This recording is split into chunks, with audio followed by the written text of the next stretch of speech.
You know, one of the biggest problems, as you pointed out, are these big spending bills.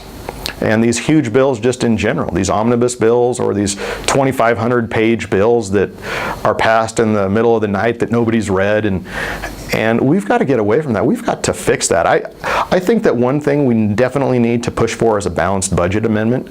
You know, 49 states in our union have some form of a balanced budget amendment. And while they're not all the same, to one extent or another, they're effective. And so we need to have a federal balanced budget amendment, and we need to push for that both inside Washington and from outside of Washington. I would also say we need to adopt bills like the penny plan, where we cut a penny out of every dollar that we spend over the course of years. And within just a few years, that'll help us balance the budget.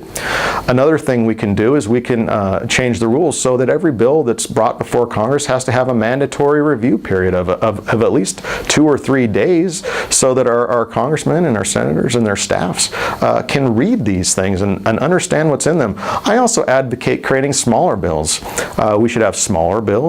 And each bill ought to have the justification under the Constitution for its passage. And there's talk of that in Congress right now. There's some momentum for it, but the people speaking out for these reforms need reinforcements. They need allies, and so they need people like me, average Utah Sam here, to go there and be their allies and help fight those battles so that we can reduce these bills, get rid of them, and put some common sense back into Congress.